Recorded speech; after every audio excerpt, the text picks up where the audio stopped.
although there's no evidence to support claims by rebel fighters that they shot it down. However, Syrian forces have renewed their push to crush rebels in Aleppo, bombarding the city with rockets and shellfire. With rising numbers of casualties and medical supplies running low, the few doctors left in Aleppo are appealing for outside help. As Inigo Gilmore now reports, rare footage from inside one hospital shows medical staff are struggling to cope. Viewers may find some of the images in his report disturbing. The wounded rebel fighter is rushed into the emergency room. The man has been shot by a sniper during bloody clashes on the streets of Aleppo. The doctors need to move fast. For Yasser Darwish here on the left and his colleague Samir Asmal, this has become a grim routine. Each day, dozens of injured, fighters and civilians alike, are brought in here. There's not much in the way of medical equipment or supplies, but for now at least, an X-ray machine is still working.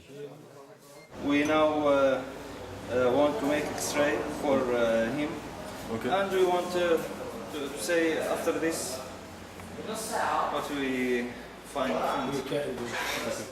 The X-ray reveals that a bullet ripped through the man's torso and lodged perilously close to his spine.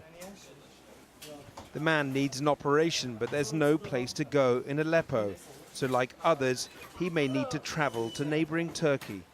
In any hospital, we can do nothing now. Yasser, a urologist, and Samir are both volunteers who came to Aleppo to help. They're two of only 3 doctors working here. Other medics have fled. Yasser himself says he was beaten and tortured with electric shocks after being detained for 6 months by Assad's forces. We are in the room 3 meters and 2 meters. In it we was 27 person.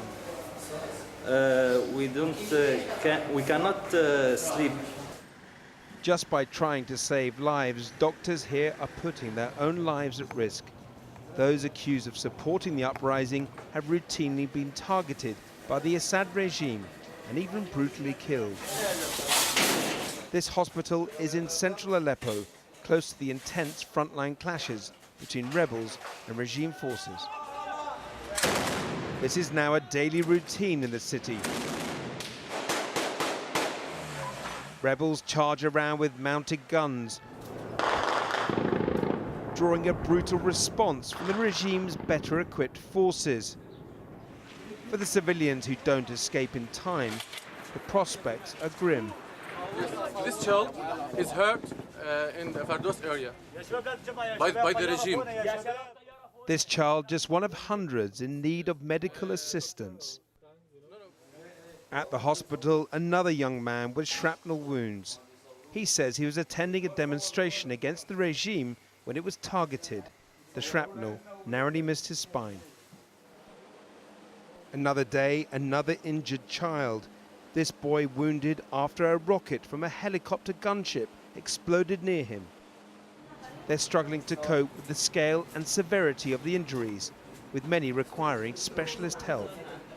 We can't do operation in this hospital because we don't have enough of doctors. With conditions rapidly deteriorating in Aleppo, a desperate mother turns up with her sick baby.